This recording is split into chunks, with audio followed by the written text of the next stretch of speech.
அஸ்ஸலாமு அலைக்கும் வரஹ்மத்துல்லாஹி வரகாத்துஹு. நம்ம இன்றைக்கி சூப்பரான சுவையான ஒரு சென்னா மசாலா வெள்ளை கொண்ட கடலை. இது நம்ம சப்பாத்தி கூட, தேங்காய் சாப்பாடு கூட, நல்லா நம்ம வெரைட்டி ரைஸ் கூடலாம் சாப்பிட்லாம். ஃப்ரைட் ரைஸ் கூட ரொம்ப ரொம்ப சூப்பராக இருக்கும். இந்த மசாலா எப்படி செய்யணுன்றது வாங்க நம்ம முழு வீடியோவில் போய் பார்க்கலாம். நம்ம இன்றைக்கி இந்த சென்னா பண்ணுறதுக்கு நான் வெள்ளை கலர் சென்னா எடுத்திருக்கேன். வெள்ளை கொண்ட கடலை. இதை நான் நைட்டே ஊற வச்சு ஒரு 5 விசில் விட்டு நான் வேக வச்சு வச்சுருக்கேன். கொஞ்சமாக உப்பு போட்டு நல்லா வேக விட்டு வச்சுருக்கேன். நல்லா பஞ்சு போல் வெந்திருக்குது. நல்லா குழையவும் இல்லை, இந்த ரொம்ப வேகாமல் இல்லை. 5 விசில் விட்டு வச்சுருக்கேன். இப்போ நம்ம இதுக்கு கொஞ்சம் மசாலா சாமான்களை நம்ம வதக்கி நம்ம அரைச்சிக்கலாம். இப்போ நம்ம இப்போ அதுக்கு தேவையான மசாலா சாமான்களை பார்த்துக்குருவோம். நான் ஒரு பெரிய வெங்காயம் 2 வெட்டி வச்சுருக்கேன். இப்போ நம்மளுக்கு மசாலா கிரேவியை இந்த வெங்காயம் தான். அதே மாதிரி ஒரு 4 துண்டு, ஒரு 2 துண்டு பட்டை, ஒரு 4-5 கிராம்பு, ஒரு ஏலக்காய், ஒரு 2 பிரிஞ்சி இலை போதும் நம்மளுக்கு. ஒரு விரல் துண்டு அளவு இஞ்சி, ஒரு 5-6 பல்லு பூண்டு, ஒரு பெரிய தக்காளி ஒன்று வச்சுருக்கேன், ஒரு ஸ்பூனு சோம்பு, ஒரு ஸ்பூன் சீரகம், ஒரு 5-6 துண்டு உடச்சது முந்திரி பருப்பு வச்சுருக்கேன். இதையெல்லாம் நம்ம வதக்கிட்டு அரைச்சிக்கிடுவோம். அரைச்சிட்டு நம்ம சென்னா மசாலா சூப்பராக செய்யலாம். இது சப்பாத்தி கூட சாப்பிட்லாம். ஒரு ஸ்பூனு எண்ணெய் ஊற்றிக்கிறேன். புலாவ் வகைகளோடு வச்சு சாப்பிட்லாம், சப்பாத்தி கூட வச்சு சாப்பிட்லாம். எல்லாத்துக்குமே ரொம்ப சூப்பராக இருக்கும். இப்போ நான் முதல்ல இந்த மசாலையில் பட்டை, கிராம்பு, ஏலக்காய், பிரிஞ்சி இலையை சேர்த்துக்கிறேன்.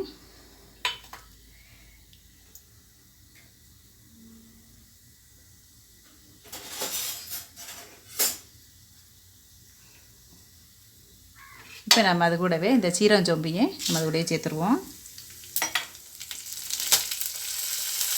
இப்போ அது கூட இது இஞ்சி பூண்டையும் சேர்த்துருவோம். வெங்காயத்தையும் அது கூடவே சேர்த்துருவோம்.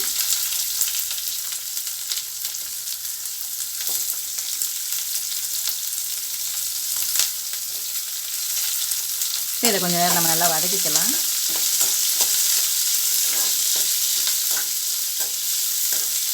நீங்கள் கருப்புக்கு சென்னால் கூட, கருப்பு கொண்ட கடலையில் கூட நீங்கள் சமைக்கலாம். எதில் சமைச்சாலும் நல்லாயிருக்கும். நான் இன்றைக்கி வெள்ளை எடுத்திருக்கேன். வெள்ளை ரொம்ப நல்லாயிருக்கும்.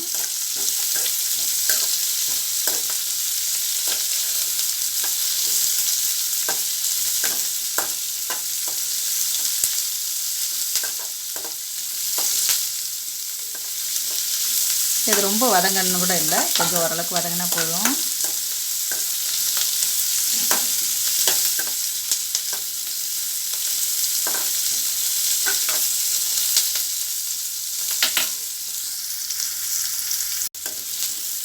ஓரளவுக்கு கொஞ்சம் வதங்கிடுச்சு. இப்போ நம்ம தக்காளி இது கூடவே சேர்த்துக்கிடுவோம்.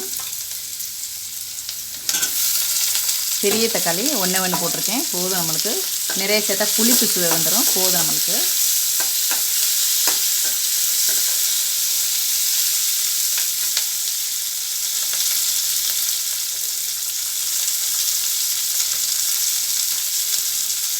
இது கூடவே நான் ஒரு 1/4 டேபிள் ஸ்பூன் உப்பு போட்டுக்குருவோம். பார்த்துக்கிட்டு அப்புறமா நம்ம போட்டுக்கலாம். நான் மூக்கடலையிலையும் கொஞ்சம் உப்பு போட்டு தான் வேக வச்சுருக்கேன்.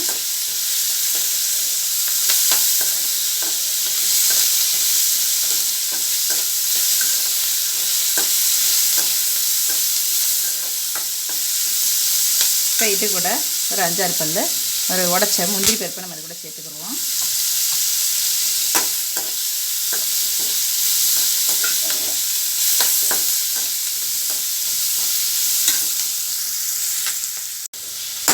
இப்போ நம்மளுக்கு இந்த அளவுக்கு வதங்கினா போதும். இப்போ நம்ம இதை அரைச்சிட்டு நம்ம சென்னா தாளிக்கிறத பார்க்கலாம்.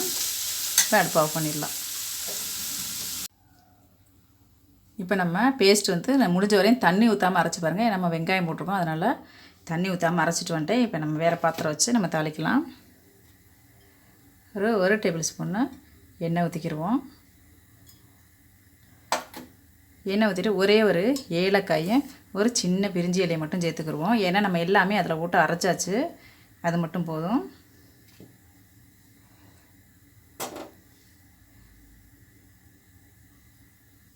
இப்போ இது கூட நம்ம அரைச்ச பேஸ்ட்டையும் நம்ம அது கூடவே நம்ம எல்லாத்தையும் நம்ம அதை கூட சேர்த்துருவோம்.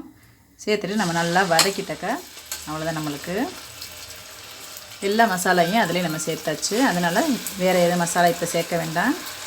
தாளிப்பு மசாலைங்க.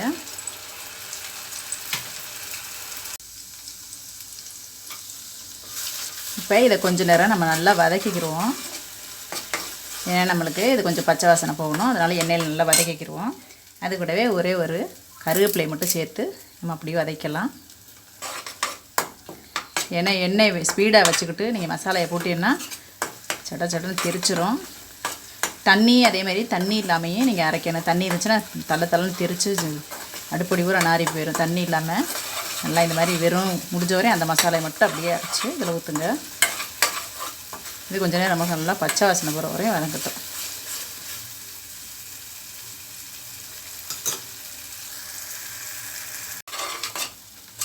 இப்போ நம்மளுக்கு கொஞ்சம் பச்சை வாசனை போயிடுச்சு. இப்போ நம்ம மிளகா பொடி சேர்த்துக்குருவோம். நான் வந்து தனி மிளகாத்தூள் தான், இது சின்ன ஸ்பூனு, அதில் நான் 1 ஸ்பூனு சேர்த்துக்கிறேன். ஏன்னா நீங்கள் காரம் நிறைய சாப்பிட்றீங்கன்னா நிறைய சேர்த்துக்கலாம். ஒரு 1/4 டேபிள் ஸ்பூன் மஞ்சத்தூள், 1 ஸ்பூனு வெறும் தனியாத்தூள், அதையும் நம்ம அதில் சேர்த்துக்குருவோம்.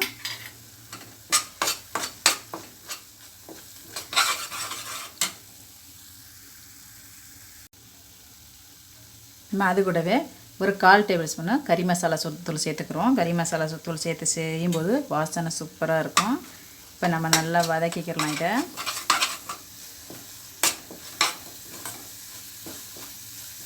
நம்ம ஏற்கனவே உப்பு போட்டிருக்கோம், அதனால் இப்போ பார்த்துக்கிட்டு நம்ம உப்பு போட்டுக்கலாம்.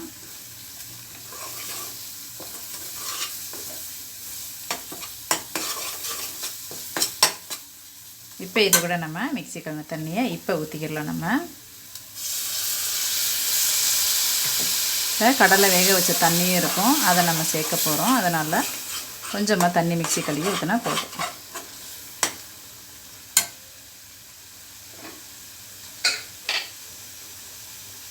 இப்போ நம்ம கடலையும் அது கூடவே சேர்த்துருவோம் தண்ணியோட.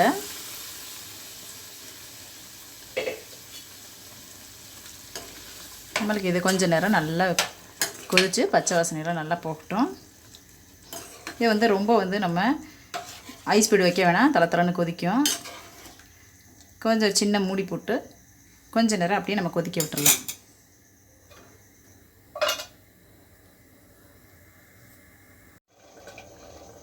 கொஞ்சம் நடுவில் கொஞ்சம் நேரம் நம்ம கிண்டி விடுவோம்.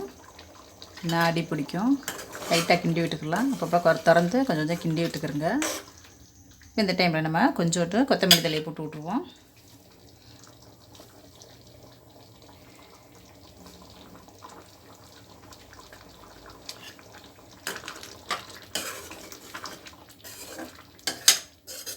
லைட்டாக அப்பப்போ திறந்து கிண்டி விடலாம். இப்போ நம்ம மறுபடியும் மூடி வச்சு ஸ்லோவாகவே இருக்கட்டும். அடுப்பு ரொம்ப ஸ்பீடு வேணாம், ஸ்லோவாகவே அப்படியே இருக்கட்டும்.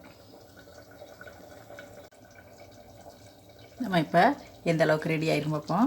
பச்சை வாசனைலாம் போயிடுச்சுனாவே, இந்த மாதிரி எண்ணெய் பிரிஞ்சுனாவே பச்சை வாசனை போயிடுச்சுன்னு அர்த்தம். கமன்னு வாசனை நம்மளுக்கு சூப்பரான சின்ன மசாலா ரெடி ஆயிடுச்சு. இது வந்து நம்ம சப்பாத்தி கூட சாப்பிட்லாம், புலாவ் வகைகளோட, தேங்காய் சோறு எல்லாத்தோடையும் சாப்பிட்லாம். ரொம்ப சூப்பராக இருக்கும். இந்த டைமில் நம்ம வந்து கொஞ்சம் ஒன்று திக்காக ஒரு 2 பீஸ் தேங்காய் அரைச்சி நான் பால் வச்சுருக்கேன், இது ஊற்றிக்கலாம். ரொம்ப டேஸ்ட்டு நல்லாயிருக்கும்.